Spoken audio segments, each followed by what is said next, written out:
De retour sur le plateau de la grande édition, place maintenant à l'échange et au débat. Ce soir, nous allons parler de la deuxième édition de l'opération Handy Day. Et à cet effet, je reçois Marie-France Béret, qui est coprésidente de l'association Handy Défi. Elle est en compagnie de Karine Pentier, membre actif de cette même association. Et nous avons aussi sur le plateau Baptiste Donnet, qui est lui responsable de la communication, mais pour la troisième édition à venir, donc en 2019. Bonsoir à tous. Bonsoir. Alors, on imagine effectivement, on était présent un petit peu, mais bon, on va faire un débrief pour les téléspectateurs qui n'ont pas assisté l'année dernière. La journée effectivement Handy Day qui a été une véritable réussite. Proposer des sports effectivement, des pratiques sportives aux handicapés, c'est un pari un peu risqué et finalement ça a bien fonctionné. Ça a très bien fonctionné, et pas uniquement aux handicapés, à tout le monde, aux personnes en situation de handicap et aux valides. Voilà, ça s'adresse aussi, alors cette année, ça s'adresse aussi à des personnes âgées et des personnes qu'on pourrait dire en surpoids, donc des gens qui ont un handicap. Donc vous élargissez on élargit, exactement. Pourquoi cette volonté effectivement? Parce que nous sommes tous, comme disait le président Chalus lors de la première édition, nous sommes tous des handicapés en puissance. Donc on ne sait jamais à quel moment le handicap peut nous surprendre, donc il faut pouvoir prévoir tout ça et être justement en mesure de pouvoir partager avec tous les valides et toutes les personnes à mobilité réduite en situation de handicap pour pouvoir faire cette cohésion justement. Est-ce que vous avez déjà pu un peu cerner quels sont les freins effectivement pour les familles pour inscrire effectivement, s'ils ont un membre de leur famille qui est atteint de handicap, de les inscrire dans des activités? Alors, le ressenti qu'on avait et les témoignages qu'on avait eus la fois dernière, c'était que les personnes qui avaient des enfants ou des parents atteints de handicap avaient du mal il fallait qu'ils aillent chercher l'information. Et nous, notre objectif, c'est de leur emmener cette information. En venant à Handy Day, ils vont avoir contact avec des gens qui vont les orienter et à ce moment-là, ils pourront découvrir qu'ils ont la possibilité de pratiquer des sports comme tout un chacun. Alors, est-ce que les associations qui participent au Handy Day adaptent leurs activités aux personnes handicapées ou est-ce qu'elles le proposaient déjà à l'avance et effectivement se sont juste joints au dispositif? Alors non, elles peuvent adapter aux personnes en situation de handicap, mais bon, on se rend compte que certaines activités sportives, ludiques ou culturelles, peu importe qu'on soit valide ou pas, tout le monde y a accès. Nous, justement, ce qu'on veut faire, c'est créer cette osmose pour que on puisse partager tout ça entre valides et moins valides. Voilà. L'intérêt, en fait, c'est toujours de leur permettre de participer à des activités, mais avec des personnes valides. Avec des personnes valides, oui. Pas d'exclusion. Et justement, il faut vraiment créer cette osmose pour ce partage. Ça, c'est un pari encore plus risqué. Ah oui. Non, pas risqué, mais c'est ambitieux, je dirais.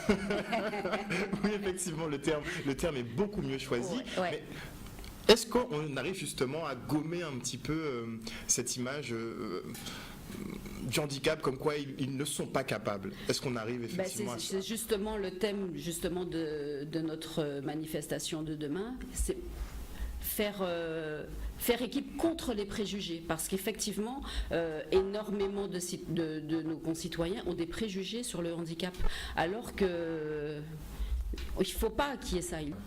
Pas mal de discrimination quand même vis-à-vis de ces personnes pour faire ces activités.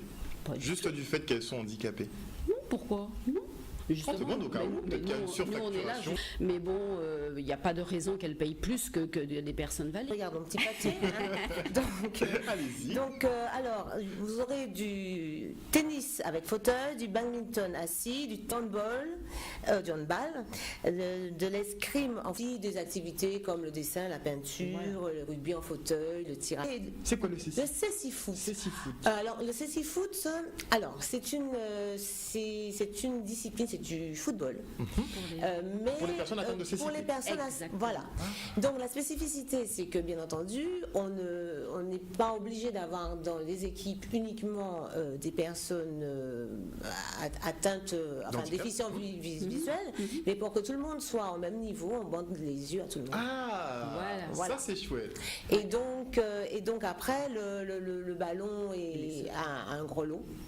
C'est au son qu'on doit le suivre. Voilà. Excellent. Exactement. D'accord, d'accord. Donc effectivement, là, tout le monde peut participer et on peut effectivement se mettre à leur place, ressentir ce qu'ils ressentent et comprendre effectivement. C'est le principe. C'est le principe. C'est ça. Voilà, exactement. Excellent. Est-ce que toutes les activités, on peut les adapter comme ça? Toutes. Par exemple, pour le basket en fauteuil, on mettra des valides aussi en fauteuil pour jouer au basket. C'est eux qui vont le plus galérer dans l'affaire. Je crois bien. C'est là qu'on se demande qui est la personne avec le handicap. Excellent. Alors, Monsieur Benet, vous êtes déjà là pour la communication de la prochaine édition. Est-ce que vous allez observer très attentivement ce qui va se passer demain dans ce cas? Oui, tout à fait. Donc, pour tout vous dire, je suis venu exprès de Paris, d'où je travaille, pour assister à l'événement de demain. Donc, je suis là depuis hier, je reste jusqu'à mardi. Et mon but premier, c'était l'observer, justement, l'événement, observer comment il vit, comment il est véhiculé en termes d'information, d'images, au travers des personnes qui l'incarnent, comme Jean-Marie Pili, le coprésident, ou Marie-France, et après tous les acteurs de la journée de demain, valides, handicapés, simples spectateurs ou bénévoles, pour qu'ensuite, pour l'année prochaine, on puisse donner à cet événement plus d'ampleur en termes d'image, plus d'ambition avec des enjeux supérieurs, que ce soit au sein même de l'archipel de Guadeloupe, mais au-delà de ses frontières. Alors justement, est-ce qu'au niveau national, vous avez des manifestations équivalentes à celle-ci? Oui, tout à fait. L'association nous a contactés l'année dernière parce que nous avions une expertise là-dedans. Nous travaillons depuis 7 ans maintenant avec une association qui, elle, combat les discriminations sur le handicap au sein de l'entreprise. Et du coup, nous avons travaillé sur les 5 premières éditions, qui est un raid de handi-valide de 2 semaines entre 2 villes de France où des équipes d'entreprises font une course avec au préalable une estimation d'entreprise. Sur 2 semaines? Sur 2 semaines la course, mais au préalable il y a toute l'estimation d'entreprise qui se fait au sein des entreprises pour sensibiliser les salariés des dites entreprises au problème du handicap, parce qu'il y a certains handicaps, notamment invisibles, qu'ils pensent ne pas être, sur lesquels ils n'ont aucune culture, aucune connaissance. Leur voisin de bureau peut être handicapé, ils ne le savent pas. Donc le but de cet événement, comme le but aussi de l'événement de demain, c'est faire comprendre qu'il y a des multiples handicaps, mais que ce ne sont pas forcément des freins à réaliser des choses, des projets, une activité sportive, en l'occurrence par le handidé, mais tout un tas de projets. Alors, vous me contredirez si je me trompe, mais c'est vrai que dans l'actualité qu'on traite tous les jours, il n'y a pas beaucoup d'opérations qui sont en faveur des personnes handicapées. Donc on se demande effectivement si les pouvoirs publics vous suivent, que ce soit au niveau local, on y viendra, qu'au niveau national. Est-ce que effectivement vous avez des budgets qui sont dégagés, qui vous sont alloués pour permettre à ces personnes de pratiquer des activités comme tout le monde? Alors, ça va dépendre toujours des objectifs et après des ressources. Des personnes à qui on va demander de l'argent pour résumer. Il peut y avoir des organes privés aussi qui participent en tant que sponsors, qui peuvent aussi aider au même titre qu'une institution. Après, je pense que c'est un travail de fond que mène l'association au quotidien avec le conseil général ou régional ou d'autres élus locaux et ailleurs. C'est un travail de fond, c'est un travail humain qui, nous, en tant qu'entreprise de communication, on voit de loin, mais on doit donner les outils pour que leur travail au quotidien avec ces interlocuteurs soit facilité, qu'ils comprennent l'impact que va avoir les événements qu'auront ces événements grâce à leur implication aussi. Car le plus difficile, je pense, pour les institutions, c'est d'avoir une perception nette de ce qu'on va représenter un budget alloué à un événement, à un projet.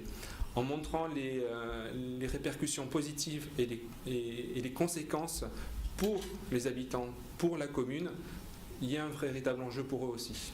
Madame Béret. Tout à fait. Oui, tout à fait. Nous avons eu la chance que depuis l'année dernière, la région Guadeloupe nous a énormément soutenus. Et cette année encore, c'est notre partenaire principal. Entre autres, Monsieur Dominique Théophile, notre sénateur et président des sports de la région Guadeloupe, qui a soutenu notre projet depuis le début. Et c'est vrai que cette année, il nous donne encore davantage de moyens et on espère que cette manifestation sera pérenne pendant plusieurs années et puis qu'on avance comme ça. Et c'est vrai qu'on a ce soutien. Et cette année, nous avons aussi le soutien de l'ARS en plus. Ce qui semble logique. C'est tout à fait logique, oui. Ce qui semble très logique. Ouais. Moi, je salue effectivement le fait que la région soit partenaire, mais de mon point de vue, elle n'a pas à porter seul le poids effectivement de la communication autour des activités pour les handicapés. Donc pourquoi vous avez tant de mal pourquoi ils ont tant de mal à se décider, le conseil départemental, les communes? Eh bien écoutez, il faut leur poser la question parce que ça fait etc. de dossiers que nous envoyons et on a. Donc vous avez fait des tentatives quand même? Ah oui, depuis l'année dernière. D'accord. Pour l'instant, rien. Vous pensez que ça pourra évoluer dans le bon sens? Ben, j'espère bien. Il ne faut jamais lâcher l'affaire. Il y a beaucoup à faire. C'est sûr, c'est sûr. Alors, on peut se présenter effectivement demain, on vit en famille. L'année dernière, effectivement, il y a beaucoup de familles qui se sont déplacées.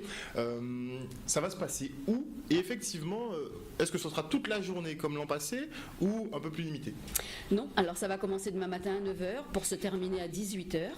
Et ça se situe au complexe sportif Michel Benjamin, à la Plaine Grand Camp, côté Loricisque.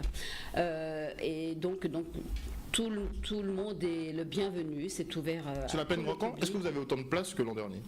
On n'a pas autant de place, c'est plus compact, mais c'est beaucoup plus accessible. C'est pour cette raison que nous avons changé de site. C'est sur un niveau?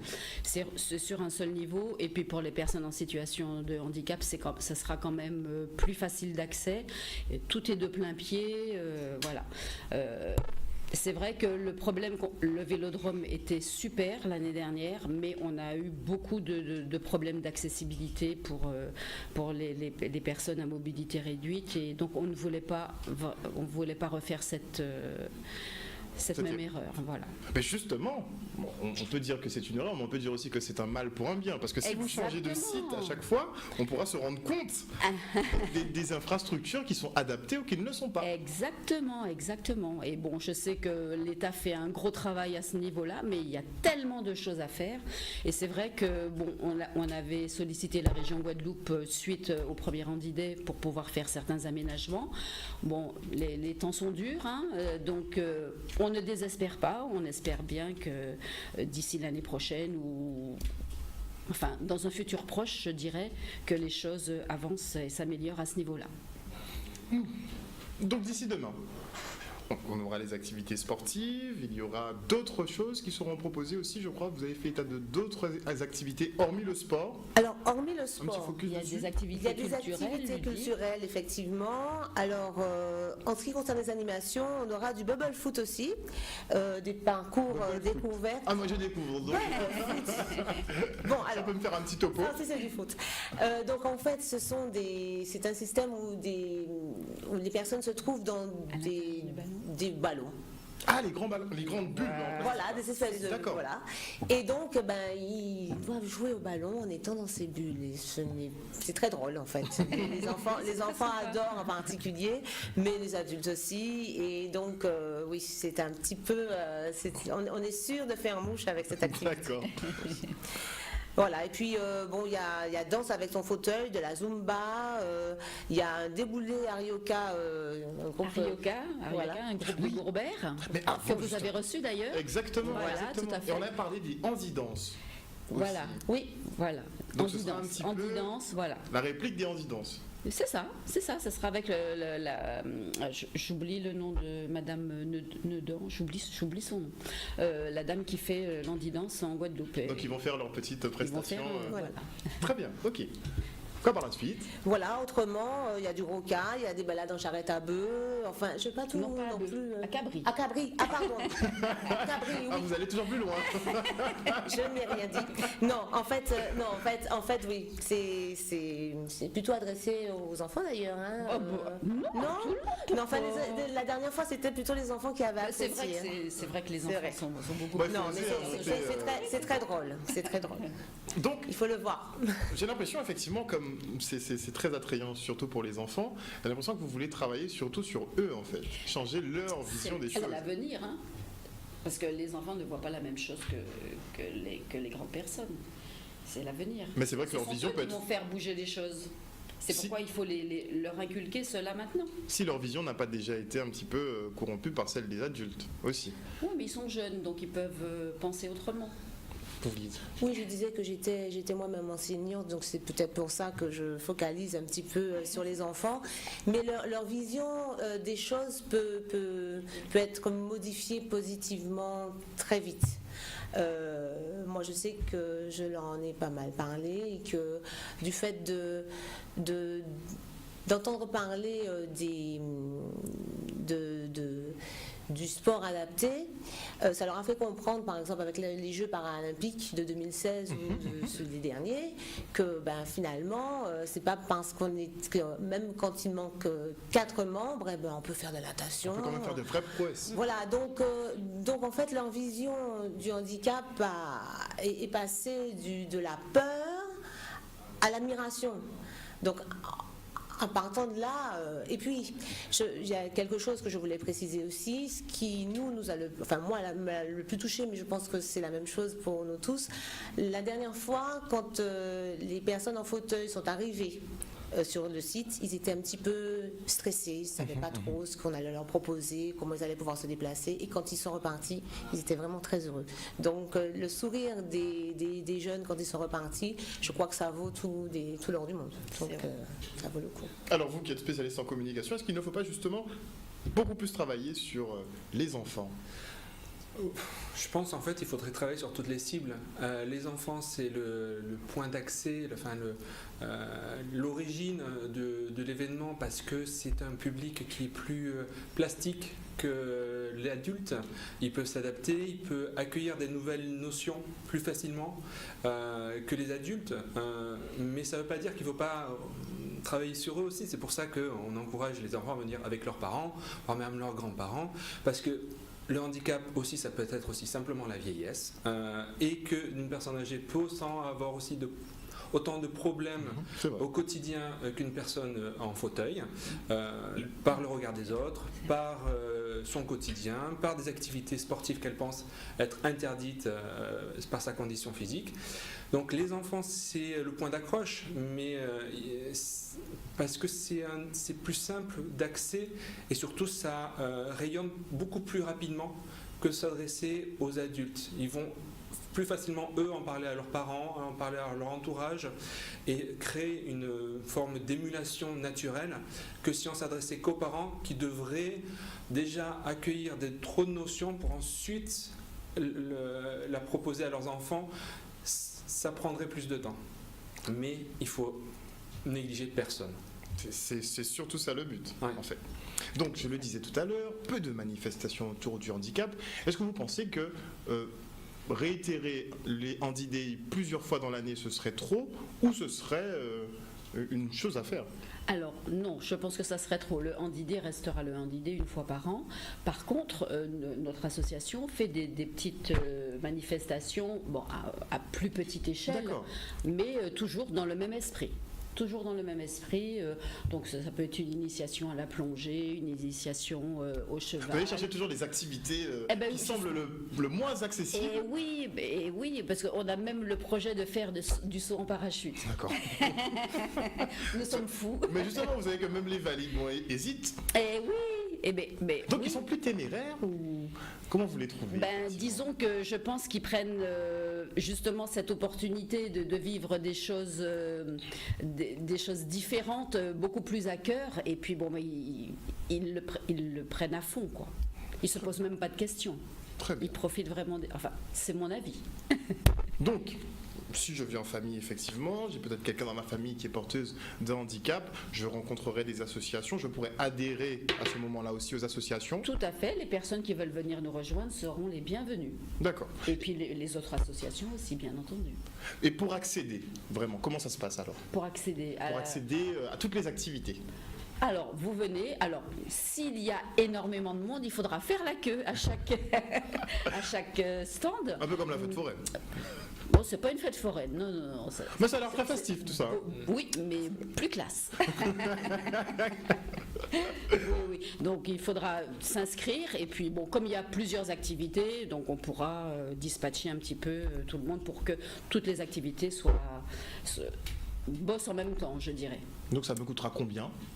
Ça me coûtera combien? Ça coûte combien? Ça coûte rien du tout. Donc, le plaisir de partager un bon moment. Donc tout est offert. Donc Tout est offert. Toutes les attractions, vous voyez, je suis déjà Voilà, non, arrivé c'est pas là. une foire.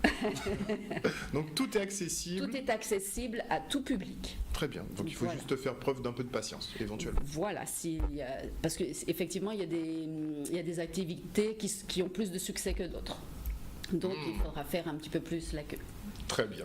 Alors on a hâte d'y être puisque de toute façon Canal 10 il sera demain j'espère bien. présent avec vous. Avec Alors, plaisir. Le mot de la fin, on va faire un tour de table. Je vous réserve le mot de la fin. On fait un tour de table effectivement sur un message envoyé sur les personnes atteintes de handicap, mais surtout le regard que nous portons sur ces personnes et qui nous limite finalement par rapport à eux. En fait, oui, non, ça nous limite parce que ça nous rassure. Du coup, ça nous rassure d'avoir des préjugés, parce que c'est plus simple de savoir comment on se positionne vis-à-vis des autres. Mais quels que soient les préjugés, le handicap, il y en a tellement de visibles que c'est plus facile. Donc le but par ce genre d'événement, de ce genre de journée, c'est de faire comprendre qu'il n'y a rien à craindre, ni pour les handicapés, ni pour les valides, que tout est accessible, que du moment qu'on a envie de faire, on peut faire, mais que c'est aussi à nous, en tant qu'institution, enfin, partie de la population ou institution, de donner aussi l'opportunité à tous de pouvoir construire leur vie, quel que soit le handicap. Voilà, je pense qu'il a bien résumé la chose. Donc moi je redirais simplement le slogan de la manifestation, c'est une journée pour faire équipe et laisser les préjugés de côté. C'est exactement ça. Voilà. Venez sans préjugés. Sans préjugés. Et le mot de la fin pour madame? Eh bien, le mot de la fin, venez nombreux, on vous attend. Et j'espère que vous passerez un très très bon moment. Et voilà. Tout simplement. Tout simplement. Tout est prêt de toute Venez, façon. tout est prêt, il y a encore des petites choses à faire, mais la plupart des... Oui, c'est prêt. On attend tout le monde avec impatience pour partager vraiment ces moments. Donc rendez-vous demain Voilà. à la Plaine Grand Camp à partir de 9h. À partir de 9h et ce sera jusque tard dans la nuit. Jusqu'à Coucher 18h. du soleil. Voilà, jusqu'à 18h. En tout cas, merci beaucoup à vous Merci tous. beaucoup. Merci à vous De de nous travailler avoir sur la reçus. vision que l'on a sur les personnes atteintes de handicap. Je Ouais. pense qu'il faut faire un peu plus de communication. Vous avez vu, nous on a mis au point un petit journal pour les sourds. Bon, C'est en train de super. prendre.